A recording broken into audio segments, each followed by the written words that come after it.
ご視聴ありがとうございます。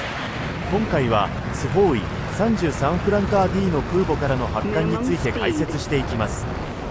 まずフランカー D は以下の3つの方法で購入できます。1つ目はスホーイ 33-4DCS ワールドを購入。2つ目は DCS フレーミングクリフス3を購入。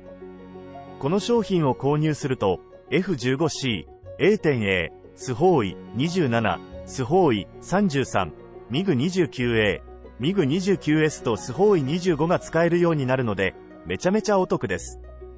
さらに定期的に来るセールで購入すると定価の半額で買えます。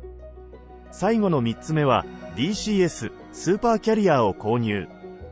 これを購入するとアメリカの原子力空母が利用できるだけでなくスホーイ33やロシアの空母などが追加されます。このモジュールの購入は FA18 ホーネットや F14 トムキャットの購入を考えているなら購入検討の価値はあると思います。それではフランカー D の空母からの発艦解説を始めます。まずキャリアからアドミラル・クズネツォフを選択して次にスホーイ33を選択します。今回は武装を満載しての発艦を行うのでミサイルを満載して燃料も 100% に設定します。そしてテイクオフフロムランプを選択して電源オフの状態でフランカー D が空母上にスポーンするように設定します。続いて空母の進路を設定しておきます。速度は初期設定の27ノットのままにしておきます。それでは発艦に向けて準備を開始します。まずは機体に電源を入れます。次に空母に対してスタートアップの許可を取ります。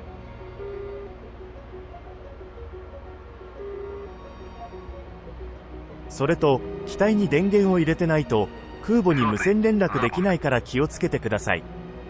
続いてエンジンスロットルがアイドル状態にあることを確認して左右のエンジンを起動します。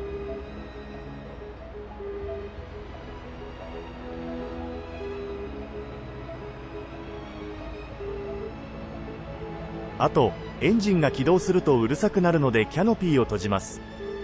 エンジンの起動手順が終了すると緑に点灯している部分が消灯するのでそれまで待ちましょ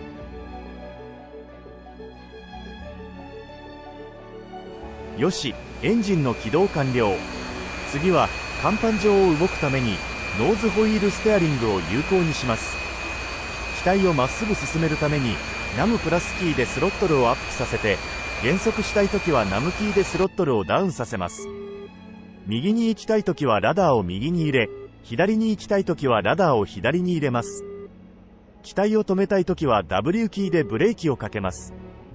ノーズステアリングを有効にするとかなり小回りが利くようになりますね。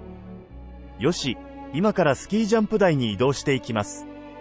ここでもう一度無線でスタートアップ要請をしてテイクオフの要求ができるようにしておきます。さて、あの赤い箇所に後輪が来るように移動します。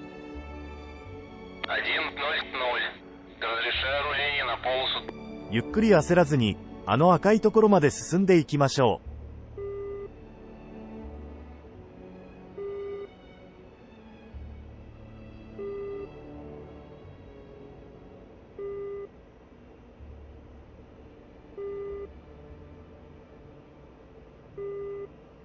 ここらでいいかな。 F1 キーを押してテイクオフをリクエストします。そうするとジェットブラストディフレクターが起動します。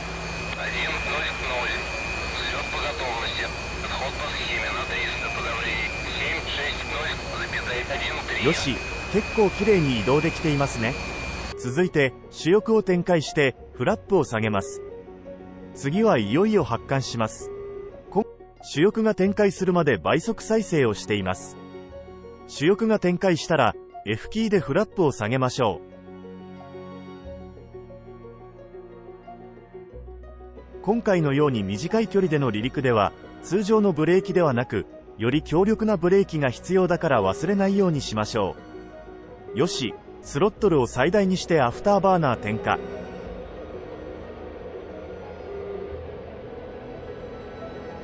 ブレーキをリリースしてスペシャルアフターバーナーを点火。よし、離陸できた。Minimum speed. Minimum って、 speed. あれ？あ、墜落しましたね。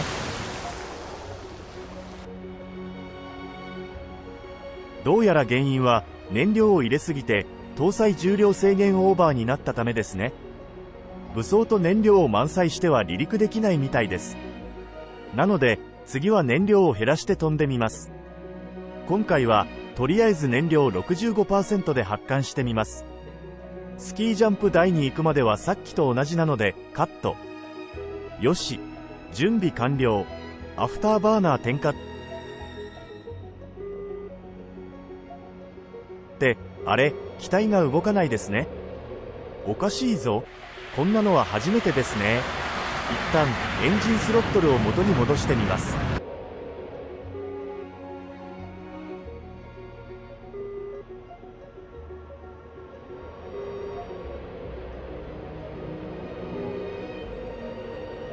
あれ、今度はうまくいけた。機体も無事に離陸できたぞ。もしスロットルを全開にしても発艦できない場合は、一度スロットルを元に戻すのを覚えておくといいかもです。今回は無事に発艦できました。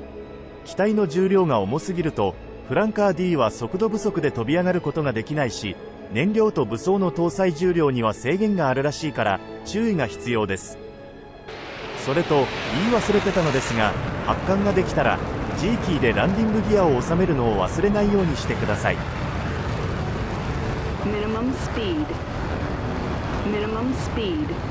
あと空母から離陸した時の操縦桿の動かし方は画面右の表示を見てください。これは右コントロールプラスエンターで表示できるスロットル、操縦桿、ラダー、ブレーキの動作をリアルタイムで表示する画面を拡大したものです。スキージャンプ台から離れたら少し操縦桿を引いてミニマムスピードとアナウンスされて機種が下がり気味だと感じたら操縦桿をもう少しだけ引いているイメージです。空母からの離陸がうまくいかないよという方は参考にしてみてください。それでは最後に今回のまとめです。